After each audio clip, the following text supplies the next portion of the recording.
إن ضاقت الدنيا ارتحلنا عاليا، لسنا الذين على الحياة نضام، نرقى جموعا كل يوم للسماء حتى يقال عن الجنان شآم. إن ضاقت الدنيا ارتحلنا عاليا، لسنا الذين على الحياة نضام، نرقى جموعا كل يوم للسماء حتى يقال عن الجنان. سبابة التوحيد تشهد إننا نعلو ويقصر حولنا الأقزام، ودماؤنا لعنت بقايا صمتكم، وجروحنا من تحتكم ألغام.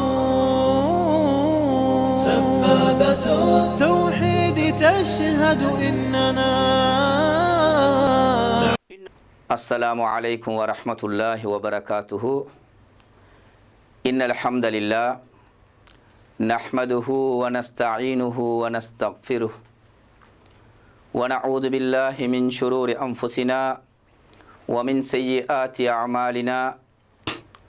من يهده الله فلا مضل له، ومن يضلل فلا هادي له، وأشهد أن لا إله إلا الله وحده لا شريك له، وأشهد أن محمدا عبده ورسوله. يا أيها الذين آمنوا اتقوا الله حق تقاته ولا تموتن إلا وأنتم مسلمون. يا أيها الناس اتقوا ربكم الذي خلقكم من نفس واحدة وخلق منها زوجها وبث منهما رجالا كثيرا ونساء، واتقوا الله الذي تساءلون به والأرحام إن الله كان عليكم رقيبا. يا أيها الذين آمنوا اتقوا الله وقولوا قولا سديدا يصلح لكم أعمالكم ويغفر لكم ذنوبكم، ومن يطع الله ورسوله فقد فاز فوزا عظيما. أما بعد، فإن خير الحديث كتاب الله، وخير الهدي هدي محمد صلى الله عليه وسلم، وشر الأمور محدثاتها، وكل محدثة بدعة، وكل بدعة ضلالة، وكل ضلالة في النار. மண்ணையும் விண்ணையும் படைத்து மனித குலத்தையும் படைத்து அதற்கு வழிகாட்ட அல் குர்ஆனையும் அதன்படி வாழ்ந்து காட்ட இறை தூதரை நமக்களித்த அந்த நிகரற்ற அன்பாளனுக்கே எல்லா புகழும். அல்ஹம்துலில்லாஹ். அருளாளன் அல்லாஹுவின் தூதரும் அகில உலகத்துக்கும் வாழ்ந்து வழிகாட்டிய நாதரும் நெறித்தவரா நேர்வழியிலே நிலைத்திருந்த சன்மார்க்க போதகரும் அளவில்லா துன்பங்களை எல்லாம் சகித்து அஞ்சா நெஞ்சத்தோடு இறைவன் ஒருவன் எனும் பேருண்மையை இழுத்து நிறுத்த பாடுபட்ட தியாக தூதருமாகிய என் உயிர்லிமினிய ரசூலுல்லாஹி ஸல்லல்லாஹு அலைஹி வஸல்லம் அவர்களின் மீதும் அன்னாரின் தோழர்கள் குடும்பத்தவர்கள் மீதும் மறுமை நாள் வரை அவர்களை பின்தொடர்ந்து நடப்பவர்கள் மீதும் சாந்தியும் சமாதானமும் உண்டாவதாக. நிச்சயமாக வார்த்தையில் சிறந்தது அல்லாஹுவின் வேதமாகும் என்றும், வழிகாட்டுதலிலே சிறந்தது நபிகள் நாயகம் ஸல்லல்லாஹு அலைஹி வஸல்லம் அவர்களின் வழிகாட்டுதல் என்றும், காரியங்களிலே மிக மிக கெட்டது மோசமானது மார்க்கத்திலே புதுமைகளை உண்டாக்குவது. ஒவ்வொரு புதுமையான காரியங்களும் பிதஅத் எனும் நூதனங்களாகும். ஒவ்வொரு பிதஅத்தும் வழிகேடுகளாகும். வழிகேடுகள் அனைத்தும் உங்களை நரகத்திலே கொண்டு போய் சேர்க்கும் என்று ரசூலுல்லாஹி ஸல்லல்லாஹு அலைஹி வஸல்லம் அவர்கள் தங்களது ஒவ்வொரு சொற்பொழிவுகளிலும் இந்த மனித சமுதாயத்துக்கு ஆரம்பமாக நினைவுபடுத்தியதை இந்த சந்தர்ப்பத்திலே உங்களுக்கு மத்தியிலும் அந்த நபிமொழியை பதிவு செய்து கொள்ள நான் கடமைப்பட்டிருக்கின்றேன். சங்கைக்குரிய அல்லாஹுவின் நல்லடியார்களே, ஒரு ஜனாசாவுக்கு நாம் செய்ய வேண்டிய கடமைகள் 4 உள்ளது. அதுல முக்கியமான 2 கடமைகளை படிக்கவிருக்கின்றோம்.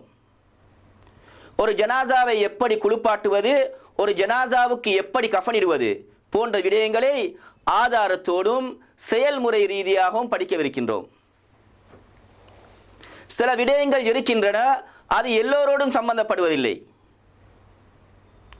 உதாரணமாக வியாபாரம், அது ஒரு சில சாராரோடு சம்பந்தப்பட்டது. ஆனால் இந்த ஜனாசா விடயத்தை பொறுத்தவரையில் அது எல்லோரோடும் சம்பந்தப்படக்கூடியது. எனவே எல்லோரும் தெரிந்திருக்க வேண்டும். ஜனாசா என்பது ஒவ்வொரு குடும்பத்திலும் நடக்கக்கூடிய ஒரு விடயம். எனவே ஒவ்வொருவரும் மையத்தை குளிப்பாட்டுவதற்கு முன் வர வேண்டும். நம் சமுதாயத்திலே சிலர் மையத்தை குளிப்பாட்ட பயப்படுகின்றார்கள். மார்க்கம் தெரிந்தவர்கள் கூட மையத்தை குளிப்பாட்டுவதற்கு பின்வாங்குறாங்க. அதனால மார்க்க அறிவில்லாதவர்கள் பிழையாக செய்ய முன்வருகின்றார்கள். நம் சமுதாயத்திலே இன்னும் சிலர் இதை ஒரு வியாபாரமாக ஆக்கியுள்ளார்கள். ஒரு மையத்து விழுந்து விட்டால் அதை குளிப்பாட்டி கஃனிடுவதற்கு 5000 10,000 என்று எடுக்கக்கூடிய ஒரு காட்சியை நாம் பார்க்கின்றோம். சங்கைக்குரிய அல்லாஹ்வின் நல்லடியார்களே, இதை படிக்கக்கூடிய நீங்கள் தயவு செய்து இதை ஒரு வியாபாரமாக ஆக்கிக் கொள்ள வேண்டாம். மாறாக ஒரு சமூக சேவையாக, இதன் மூலம் என்னுடைய மறுமை வாழ்க்கை நல்ல முறையிலே அமைய வேண்டும் என்ற ஒரு நல்ல ஒரு நோக்கத்தை மனதிலே பதித்துக் கொள்ளுங்கள். 1997ஆம் ஆண்டு செப்டம்பர் மாதம் 9ஆம் தேதி மரணித்த என்னுடைய தந்தையுடைய ஜனாசாவை குளிப்பாட்டக்கூடிய ஒரு பாக்கியம் எனக்கு கிடைத்தது. பிறகு 2004ஆம் ஆண்டு குளிப்பாட்டல், கஃனிடல் போன்ற விடயங்களை கற்றுக்கொள்வதற்காக அனுபவமுள்ள ஒரு ஆலிமிடத்திலே சென்று இதற்காக நான் கற்க ஆரம்பித்தேன். முறையாக கற்க ஆரம்பித்தேன். கற்றதன் பின்னால் முதல் தடவையாக நான் வசிக்கக்கூடிய அந்த தோட்டத்திலேயே 2004ஆம் ஆண்டு பிப்ரவரி மாதம் ஹாஷிம் நானா அவர்களை குளிப்பாட்டி கஃனிட்டேன். அன்று முதல் இன்று வரை சுமார் 50க்கு மேற்பட்ட ஜனாசாக்களை நான் குளிப்பாட்டி கஃனிட்டிருக்கின்றேன். இதற்காக எத்தனையோ பேர் அன்பளிப்பு என்ற பெயரிலே பணத்தை தந்தும் கூட நான் எடுக்கவில்லை என்பதை இந்த நேரத்திலே கூறிக்கொள்ள விரும்புகின்றேன். சங்கைக்குரிய அல்லாஹ்வின் நல்லடியார்களே, பொதுவாக மரணம் 2 விதத்திலே வருவதுண்டு. முதலாவது திடீரென மரணம் சம்பவிக்கும். இரண்டாவது நோய்வாய்ப்பட்டு சக்கராத்துடைய நிலையை அடைந்த பிறகு மரணம் சம்பவிக்கும். எனவே சக்கராத்துடைய நிலையை அடைந்த ஒருவருக்கு நாம் லா இலாஹ இல்லல்லா என்ற கலிமாவை சொல்லிக் கொடுக்க வேண்டும். முஸ்லிமிலே 1672வது ஹதீஸாக பதிவாகியுள்ளது. நபிகள் நாயகம் ஸல்லல்லாஹு அலைஹி வஸல்லம் அவர்கள் கூறினார்கள், அக்கினு மௌதாக்கும் லா இலாஹ இல்லல்லா. உங்களிலே மரண தருவாயிலே உள்ளவர்களுக்கு லா இலாஹ இல்லல்லா என்று சொல்லிக் கொடுங்கள். எனவே அதாவது நாம் நோயாளியையோ, அதாவது மரணித்தவர்கள் மரணத்திலே உள்ளவர்களுக்கு நாம் செய்ய வேண்டிய மிகப்பெரிய உதவி கலிமாவை சொல்லிக் கொடுப்பதுதான்.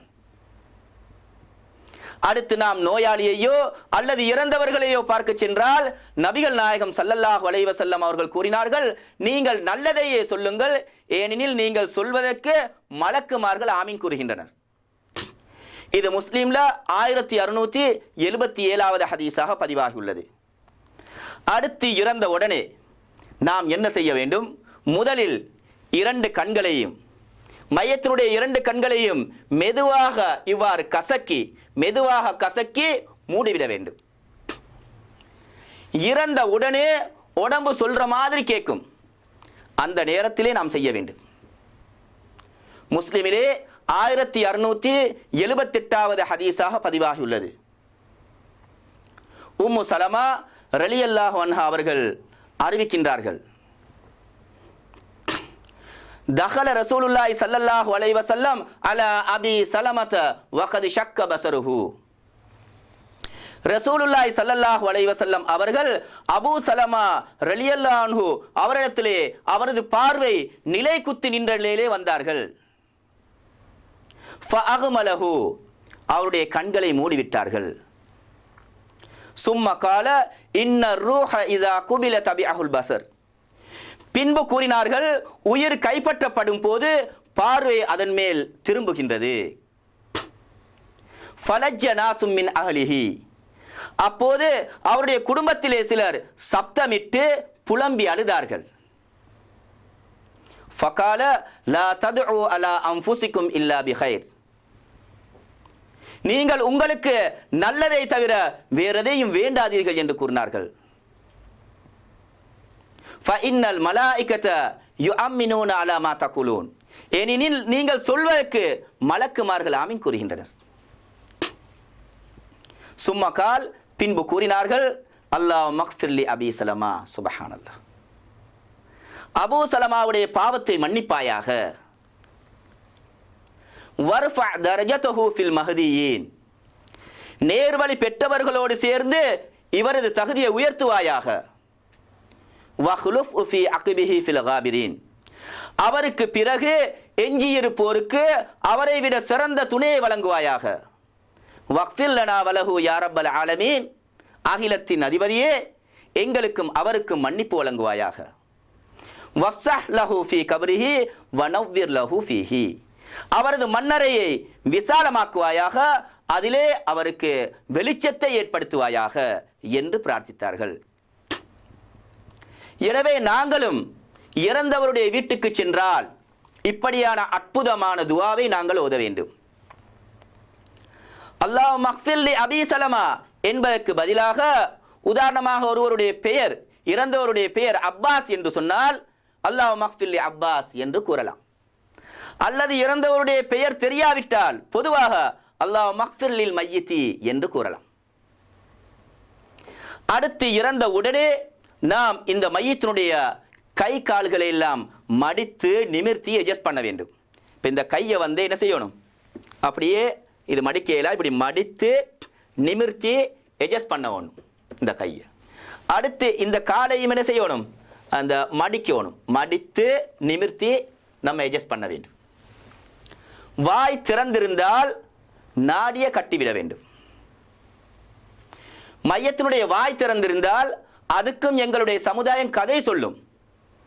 இந்த மையத்துக்கு பேய் பிடித்துள்ளது என்பார்கள். இஸ்லாத்தில் பேய் பிசாசு என்று ஒன்று இல்லை. அடுத்து இரு கால்களும் அகன்றிருந்தால் இரு பெருவிரலையும் கட்டிவிட வேண்டும். இறந்தவருடைய உடலே துர்நாற்றம் வீசினால் அதை மறைப்பதற்காக வேண்டி நறுமணம் பூசலாம். இது புகாரியிலே 1265வது ஹதீஸாக பதிவாகியுள்ளது. ஒரு போர்வை போன்றவற்றால் முழுமையாக நாம் மூடிவிட வேண்டும். மையத்தை பார்க்க வருபவர்களுக்கு முகத்தை திறந்து காட்டலாம். இது புகாரியிலே 1241, 1244, 5814 ஆகிய ஹதீஸ்களில் பதிவாகியுள்ளது. ஒருவர் விரும்பினால் இறந்தவருடைய முகத்திலே நெற்றியிலே முத்தமிடலாம். இது புகாரியிலே 1241 மற்றும் நஸாஇ, பைஹகி போன்ற கிரந்தங்களே பதிவாகியுள்ளது. இறந்தவருடைய உடலை கிப்லா திசை நோக்கி திருப்பி வைக்க வேண்டும் என்று சிலர் கூறுவார்கள். இதற்கு சஹீஹான ஹதீஸ்களிலே எந்த விதமான ஆதாரம் இல்லை.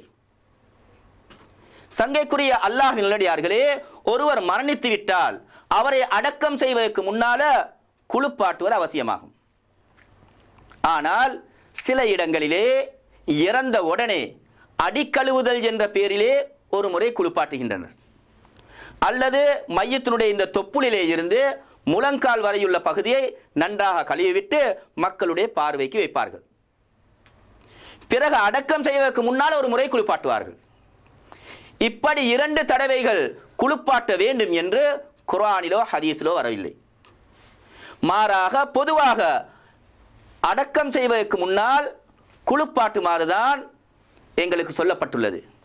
எனவே அடக்கம் செய்வதற்கு முன்னால ஒரு முறை குளிப்பாட்டுவது அவசியமாகும்.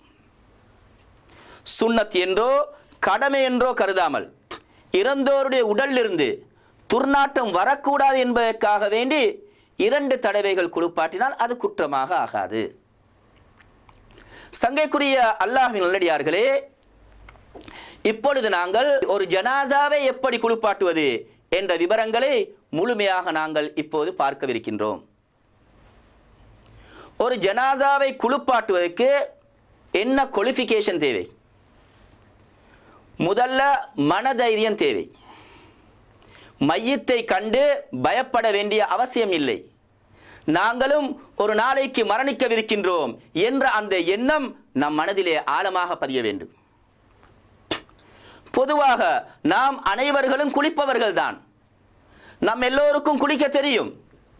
ஆனால் ஒரு ஜனாசாவை குளிப்பாட்ட தெரியாது. நாங்கள் எப்படி குளிப்போமோ அதே போன்றுதான் ஒரு ஜனாசாவை குளிப்பாட்டுவது. சின்ன வித்தியாசங்கள் உள்ளது, அவ்வளவுதான். இது ஒரு சின்ன விடயம். நாங்கள் தான் இதை பெரிதாக நினைக்கின்றோம். ஜனாசாவை குளிப்பாட்டுதல் சம்பந்தமான ஹதீஸ்களை நாம் தேடி பார்த்தோம் என்று சொன்னால் ஒரு பெண்ணோடு சம்பந்தப்பட்ட ஹதீஸ் தான்.